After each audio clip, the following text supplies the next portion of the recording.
Shalom. Kala Hayalem. Yahweh by Hashem, Yahweh Shai by Hashem, Raka Kadash. Double honors to the apostles and the great men of Great Millstone, all the laborers of Yahweh, working and risking their lives to do this work. Blessings to the scattered elect all around the world. I say blessings, my friend. This lesson here is based on God, Yahweh will battle Jerusalem's foes. If we start at Zechariah 14, and we'll start at 14 through 21. God will be king over all. And we'll start at verse 14. Zechariah 14:14. And Judah shall fight at Jerusalem. The wealth of the heathen around shall be gathered together, gold, silver, and apparel in great abundance. Verse 14 again, and Judah also shall fight at Jerusalem. The wealth of all the heathen about shall be gathered together. All the wealth of all the heathen shall be gathered together. The question is, who is the heathen? If we look of the word heathen, it means goy. We should be very familiar with that term, goy. And Strong's H 1471. Goy. This is a goy, Goy, Goee spelled.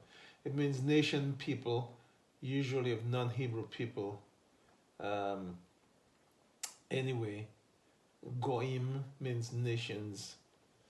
Let's go back to the reading.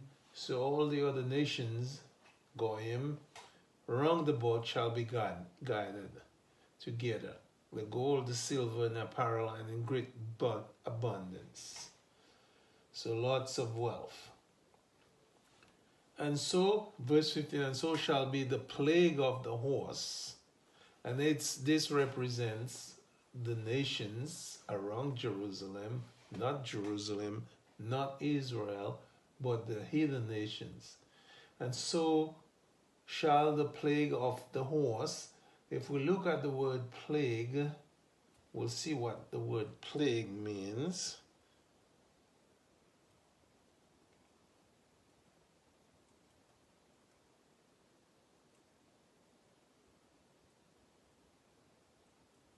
The plague.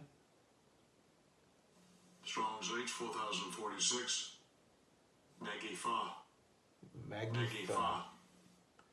Magipha means slaughter, pestilent, a divine judgment. So if you read it here and say divine judgment or the pestilence, and so shall be the plague or the divine judgment of the horses, of the mule, of the camel, and of the ass, and all of the beasts that shall be in these tents as this plague. So these tents means the heathens. So they will be having a lot of judgments, slaughter, pestilence to these animals. Zechariah 14 verse 16, and shall come to pass that everyone that is left of all the nations, the heathen nations, the goyim nations, which come against Jerusalem to fight, that means that everybody who is against Jerusalem, who wants to fight Jerusalem for their wealth, for their basically to keep them down. It's a mental, it's a psychological fight, it's an emotional fight that goes on right now, because we wrestle not against flesh and blood, but principalities and powers. So the nations which came against Jerusalem shall even go up from year to year to worship the king. So even this Goyim nation have to go up to Jerusalem and worship, because they're going to be taught the laws and they're going to follow the statutes and all the judgment, including to go up to Jerusalem every year to worship the King Yahushai, the Lord of hosts, and to keep the feast of the tabernacles. There was just a feast, a recent feast of tabernacles. Verse 17, and it shall be that whoso will not come up of all the families of the earth unto Jerusalem to worship the King, that means the heathens, the Lord of hosts, even unto them shall be no rain. So here you go. If you don't have rain, if you don't abide by the rules, then there are going to be consequences.